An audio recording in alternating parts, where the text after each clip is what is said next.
Edgar Allan Poe, The Raven. Once upon a midnight dairy, while I ponder it weak and weary, over many a quaint and curious volume of forgotten lore, while I nodded, nearly napping, suddenly there came a tapping, as of one gently rapping at my chamber's door. "'Tis some visitor," I muttered, tapping at my chamber door. Only this, and nothing more. Ah, distinctly, I remembered it was a bleak December, and each separate dying ember wrought its ghost upon the floor. Eagerly I wished the morrow, vainly I had sought to borrow from my books success of sorrow of the lost Leonore, for the rare and radiant maiden whom the angels name Lenore, nameless here for evermore. And the silken sad, uncertain rustling of each purple curtain, thrilling me, filling me with fantastic terrors never felt before. So sad now, to still the beating of my heart, I stood repeating, "'Tis some visitors entreating enters at my chamber's door. Some late visitors entreating entrance at my chamber's door. This is it, and nothing more." Presently my soul grew stronger, hesitating then no longer. "Sir," said I, "or madam, truly your forgiveness I implore. But the fact I was napping, and so gently you came rapping, and so faintly you came tapping at my chamber's door, that I scarce was sure I heard you. Here I opened wide the door. Darkness here, and nothing more." Deep into the darkness peering, long I stood there, wondering, fearing, doubting, dreaming, dreams no mortals ever dared to dream before. But the silence was unbroken, and the stillness gave no token, and the only word there spoken was the whispering word, "Lenore." This was whispering, and an echo murmured back the word, "Lenore." Merely this, and nothing more. Back in the chamber turning, all my soul within me burning. Soon again I heard a tapping, somewhat louder than before.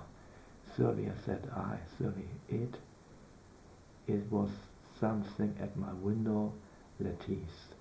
Let me see then what there is, and the mystery explore. Let my heart be still a moment, and this mystery explore. This wind and nothing more." Open here I flung the shutter, when with many a flirt and flutter, in there stepping a stately raven of the stately days of yore. Not the least obeisance made he, not a minute stop or stayed he, but with mien of lord or lady, perched above my chamber's door, perched upon a bust of Pallas just above my chamber's door, perched and said, and nothing more.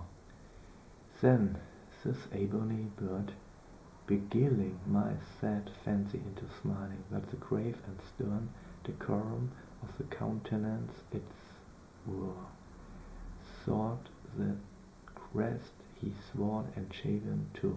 I said, "Art sir no graven, ghastly grim and ancient raven, wandering from the nightly shore?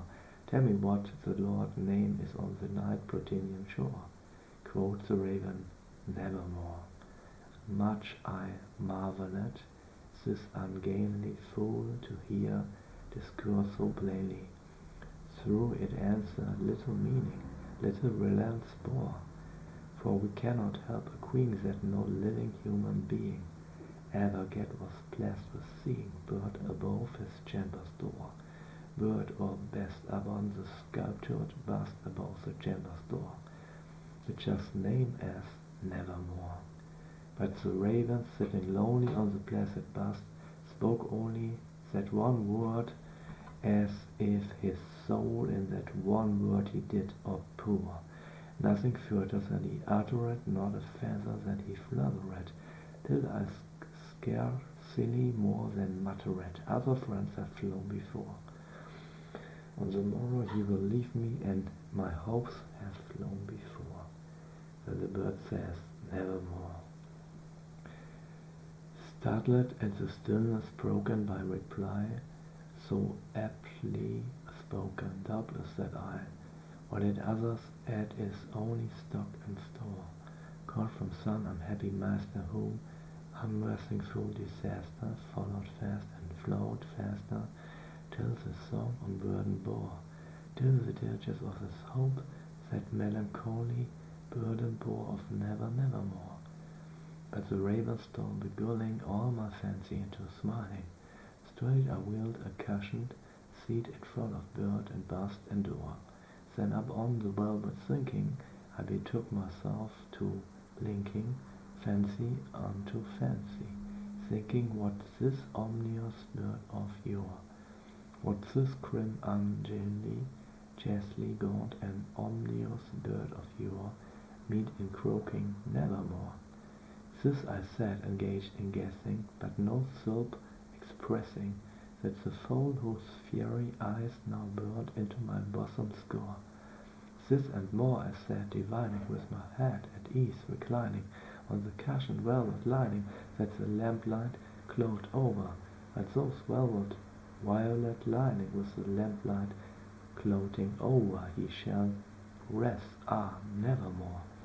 Then methought the air grew denser, perfumed from an unseen censer, sung by seraphim whose footfalls tinkling on the tufted floor.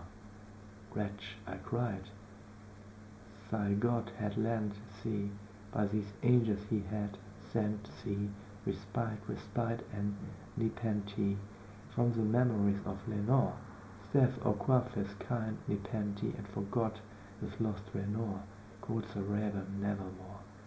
Prophet, said I, things of evil, prophet still, if bird or devil, whether tempest sent or whether tempest tossed, see here as Thor, desolate, yet all undaunted, on his desert land enchanted, on his home the horror haunted. Tell me truly, I implore, is there balm in Gilead? Tell me, I implore, quoth the raven, nevermore.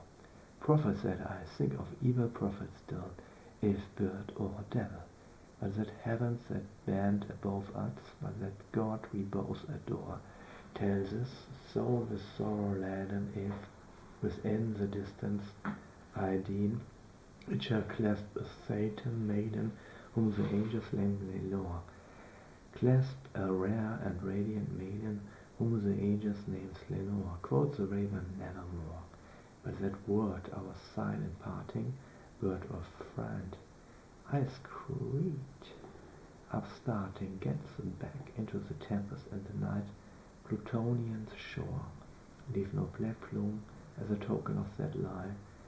See a soul had broken, leave my loneliness unbroken, quiet the burst above my door. Take the break from out my heart, and take the form from off my door. Quoth the raven, nevermore.